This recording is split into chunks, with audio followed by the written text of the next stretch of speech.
the last part of this chapter, Basic Concepts of Economics. This last part we are doing now.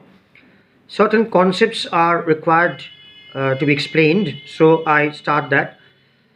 Like total utility, marginal utility. I have already dealt with utility, and now I start with total utility and marginal utility.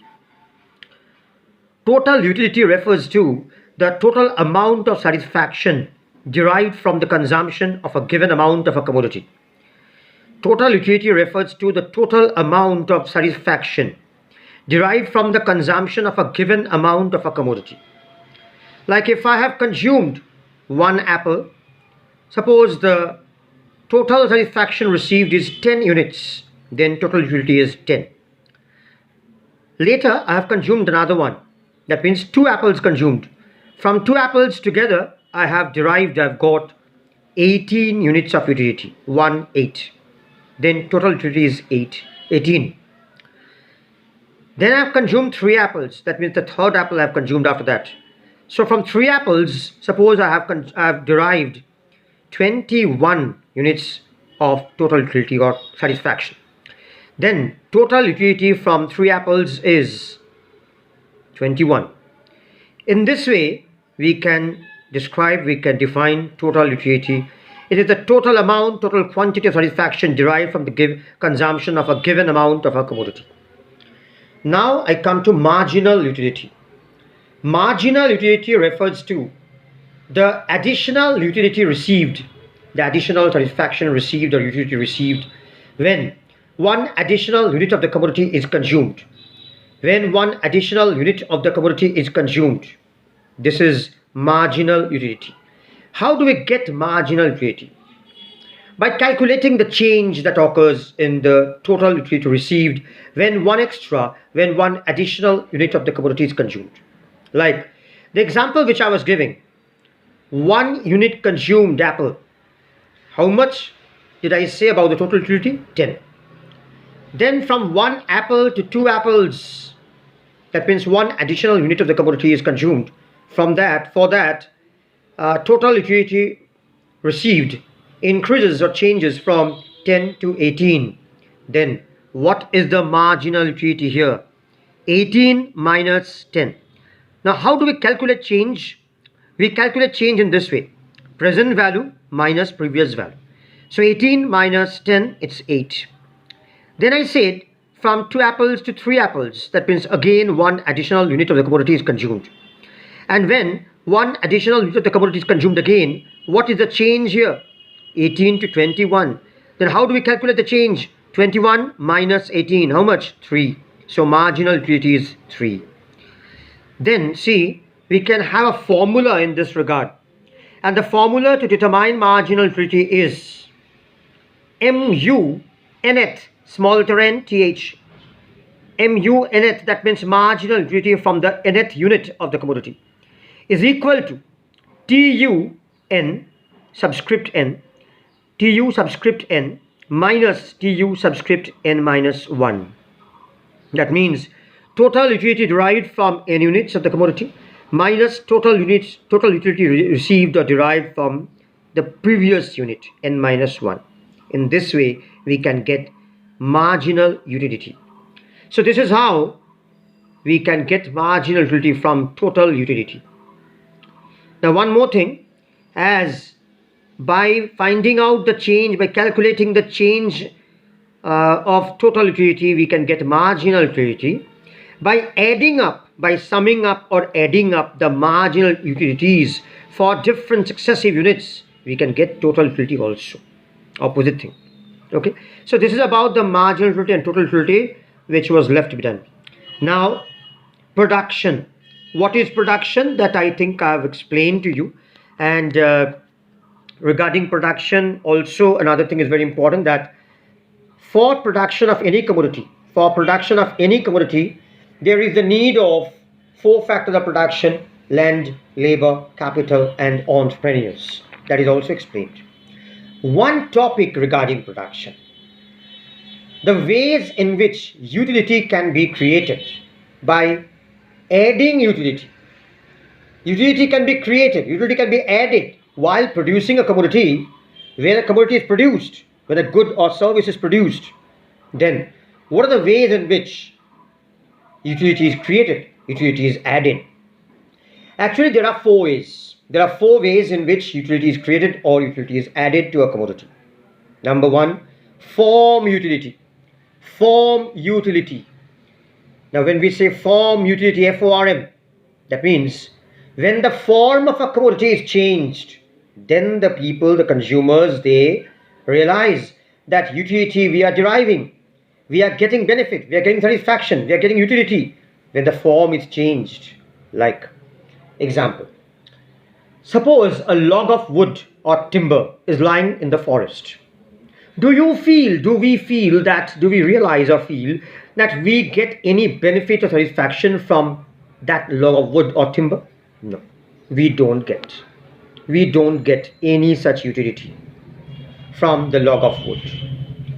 Now, suppose a carpenter purchases that log of wood from the forest department, then he makes use of different tools, implements, equipments, screws and nuts and nails and hammer and other things, and then he makes a piece of furniture like a table or a chair out of that.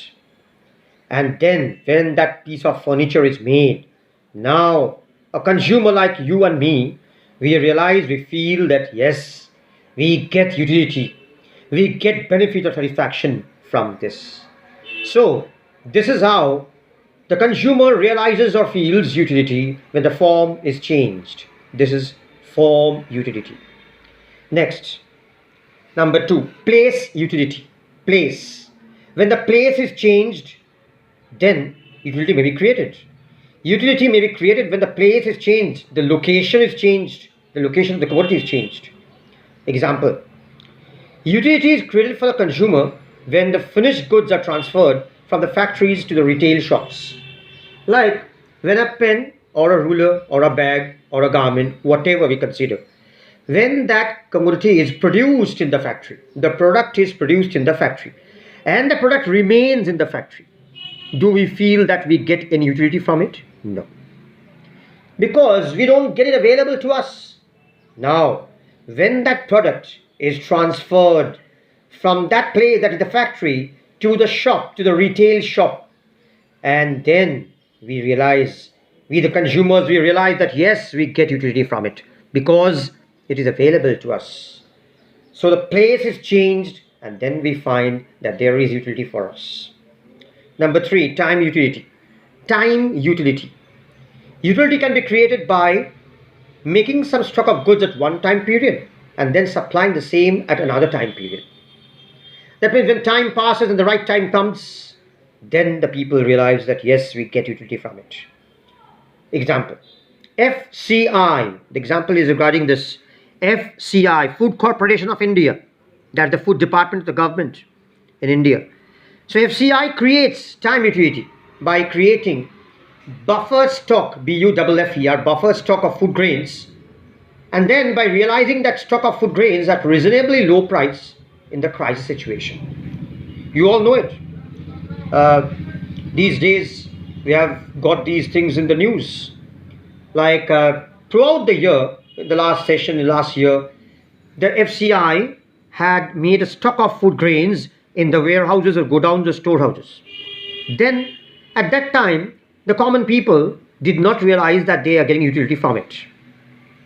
But now, during this crisis situation of coronavirus attack, or when this Amphan, whatever, the cyclone, the super cyclone had attacked Bengal, then in different areas, when the government is releasing the food grains from that stock, now the right time has come. And the people, the consumers, the common people, they are realizing, they are finding that yes, we get utility from it. So here it is time utility. The fourth one and last one is service utility. Service utility. See, in case of service utility, it is very easy that we don't get utility or benefit only from goods. Yes, we get from goods, but it is not only from goods. We get utility, we get benefit or satisfaction from the services also. Service of a doctor, service of a teacher, service of a professor, service of a nurse, So services of different professionals give us utility. So this is all about the ways in which utility can be created or added while producing a commodity. Okay, I have already discussed with you like income and national income, per capita income, saving. Now saving and savings, what is saving? Saving is that part of the income which is not spent on consumption. Saving is that part of the income which is not spent on consumption. Now there's a subtle difference between saving and savings. It's very easy. Singular and plural. Saving refers to that part of the income which is not spent on consumption during one specific time period. Whereas savings, that is plural, that is the plural thing, savings, refers to the total amount of saving accumulated. Accumulated means gathered. Total amount of saving accumulated over a long period of time, consisting of several short periods. So when we consider the total amount of saving which is accumulated or gathered over a long period of time, that consists of several short periods, then the summed up, the summation, the total of that saving is called savings. Now regarding investment, I have explained investment, different things we have explained. Now comes another topic, which is wealth. What is wealth? Define wealth. Wealth refers to the stock of all those assets which are a source of income. Wealth refers to the stock of all those assets which are a source of income. Anything we can consider as wealth if it is a source of income for us. Stock of all those assets which serve us, which can be a source of income for us. Now, anything to be regarded as wealth must possess the following characteristics. There are certain characteristics which are to be fulfilled by assets when we consider that to be wealth. Now, what are those characteristics? Number one, it must possess utility. If it is of no utility to us, it cannot be considered as wealth. So it must possess utility for the consumer, for the common people, for us. Number two, it must be scarce in its supply. It must be scarce, S-C-A-R-C-E. That means it should not be abundant. That means it should not be easily available, widely easily available for us. It should be scarce. Something to be considered as wealth, it must be scarce in the economy, in the society. In its supply, it must be scarce. Scarcity must be there. Number three, it should be transferable. It should be transferable. That means it can be transferred from one place to another place. It can be transferred from one person to another person. Possession can be changed. Ownership can be changed. Then only it is wealth. And number four, the fourth and the last characteristic of wealth is it must possess exchange value in the market. It is not a free good. It is not a free good. It is not available free. It must possess exchange value. There must be exchange value of it in the market.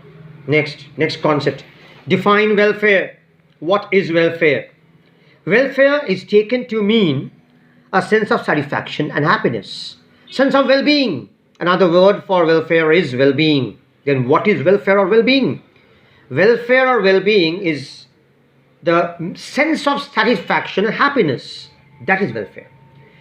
When you feel that you are becoming happier, when you are feeling that yes, you are getting more satisfaction, you are becoming more happy, fine, then you are getting welfare. Now, distinguish between economic welfare and non-economic welfare. Distinguish between economic welfare and non-economic welfare. First, economic welfare. Economic welfare is defined as that part of social welfare which can be directly or indirectly measured in terms of money. Welfare which can be measured in terms of money is called economic welfare. In a very simple way we can say. In a very simple way we can say welfare which can be measured in terms of money is called economic welfare. If you go into details, you may write like this. Economic welfare is defined as that part of social welfare, which can be directly or indirectly measured in terms of money. Now, economic welfare is influenced by certain factors like national income, per capita income. Why not? Because income is the most important element here. If income increases, then that type of welfare, which is economic welfare, will increase. Now we come to non-economic welfare. Non-economic welfare. Non-economic welfare is defined as the welfare which is affected by factors which are not expressed in terms of money. Non-economic welfare is defined as the welfare which is not affected by factors which are related to money. Or rather, we can say non-economic welfare is that welfare which is affected by factors which cannot be expressed in terms of money, which is not expressed in terms of money. Rather, it is affected by social, political,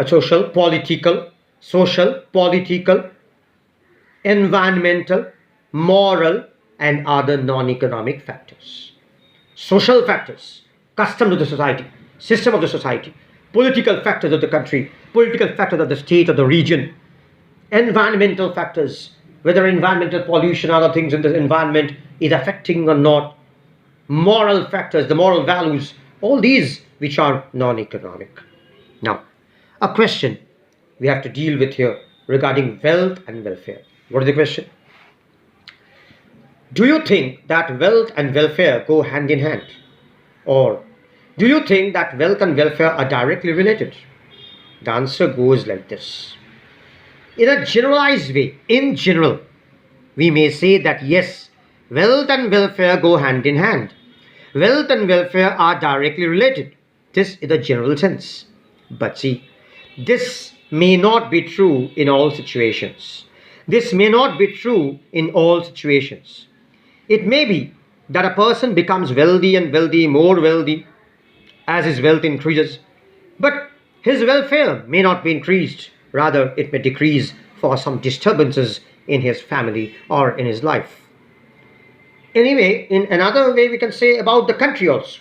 Suppose in the country, wealth increases, per capita income increases, national income increases, but the country is having immense political trouble, foreign aggression, foreign attacks, different other environmental factors, then the country's welfare is not increasing, maybe the wealth is increasing. So, in a deeper sense, if we go into the depth, we may say that wealth and welfare may not go hand in hand. Wealth and welfare may not be directly related. Okay, so this is everything regarding wealth and welfare. Next is business cycle. What is business cycle? Business cycle, CYCLE. Business cycle is defined as the recurrent, RECURRENT, recurrent means repeating, recurrent fluctuations, ups and downs, fluctuations in the aggregate economic activities in an economy. The aggregate economic activities, production of output, employment, consumption, many other economic activities. The fluctuations of the ups and downs which occur in the economy, in the business sector, that is known as business cycle. And this repeats. A typical business cycle is generally divided into 4 phases. 4 phases. Number 1, expansion or prosperity or recovery. This phase is characterized by increase or expansion in the level of all economic activities, like output increases, income increases, employment increases. Number 2, boom or peak. BOOM, boom or peak, PEAK, boom or peak. This is the phase at which all economic activities are at a high level. Very good. All economic activities are at a high level. Output production, employment, income earning, profits, prices, everything are at a high level. Number 3, recession. Third phase, recession. RECESSION, recession. Now, during the phase of recession, what happens? There is a downward trend in the level of economic activities. That is, everything falls. All economic activities are falling, like level of income, level of output, level of employment, everything, all are falling, going down. That is recession. Now we come to the fourth one, the last one, which is depression. DEPRESSION, depression. And this is the phase of severe recession, when all economic activities come down to a very low level, like income, output, employment, all economic activities come down to a very low level. This is depression. So 4 phases: expansion or prosperity or recovery, boom or peak, recession, and depression. Now, there's a very important diagram in this regard. There's a very important diagram, and the diagram is here. This is the diagram where prosperity or expansion, then coming to boom or peak, after that recession, it comes down, reaching depression, the bottom level, then again prosperity or recovery or expansion, again reaching boom, again falling, that is recession. This goes on. So this is the diagram for business cycle. After this topic, we have almost come to the end. Few topics are left, like aggregate demand and aggregate supply. Aggregate, the word means total.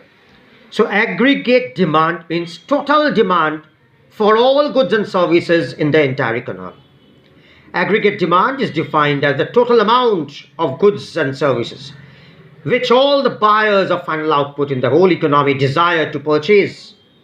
So it is the total desired purchases of all the buyers in the economy.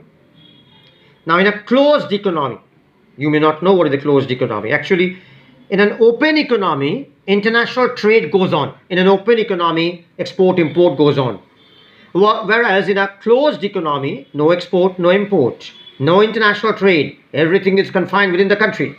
So in a closed economy, aggregate demand is equal to consumption expenditure by the households plus investment demand for the goods by the firms for undertaking investments, that is investment expenditure, plus government expenditure for government purchases. So in a closed economy, aggregate demand is equal to consumption expenditure, which is denoted by capital letter C, plus investment expenditure, capital letter I, plus government expenditure or government purchases, which is G, C plus I plus G. Now we come to aggregate supply. Very easy now. Aggregate supply means total supply. It is the total amount of output which all the firms or producers are willing to produce and offer for sale in an economy.